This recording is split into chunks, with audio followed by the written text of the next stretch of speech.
Sahabat Kopi Manis Koptari yang terkasih, selamat berjumpa dalam program 2 Minutes Talk About God. Bersama dengan saya, Romo Tarsi Asmat MSF. Tema renungan singkat kita pada minggu ini adalah belajar dari kasih Allah. Yang pertama, bagaimana sabda Tuhan hari ini kepada kita?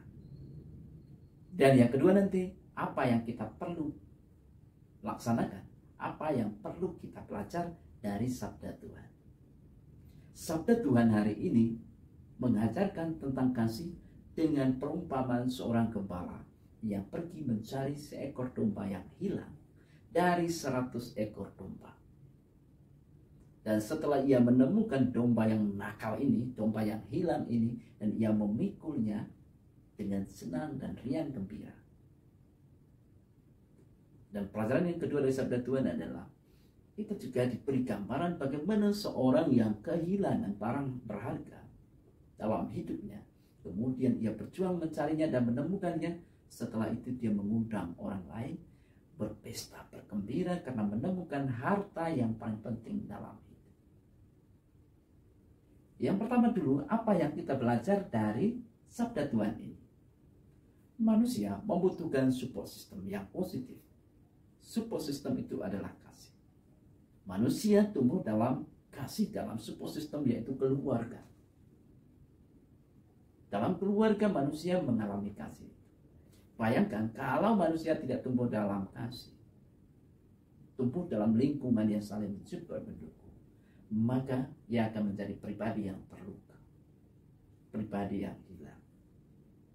Maka sabda Tuhan mengajar kita bahwa apabila kita sebagai pengikut Kristus mengalami kasih Kristus, kita juga memiliki hati seorang gembala yang senang melihat orang bertumbuh, bergembira, berjuang dalam hidupnya, dan kemudian hidupnya berubah. Bukan senang melihat orang susah, bukan senang melihat orang menderita, tetapi justru memberi dukungan.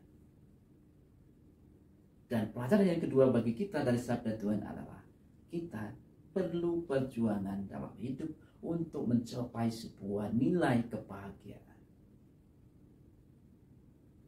Apa harta yang paling berharga dalam hidup kita? Harta yang paling berharga dalam hidup adalah iman. Maka kita perlu berjuang mempertahankan iman. Juga hal positif-positif yang lain dalam hidup kita. Kita perlu menggali, mengolahnya menjadi harta yang mensupport kita dalam beriman. Sabda Tuhan pada hari ini mengajak kita untuk bertumbuh dan berkembang dalam ekosistem kasih, di mana kita pasti tinggal bersama, hidup berkomunitas, hidup dalam keluarga, hidup di tempat kerja. Maka di sana kita menjadi pribadi yang lebih dulu mensupport, lebih dulu mengapresiasi, bukan pribadi yang lebih dulu menjudge, menghakimi.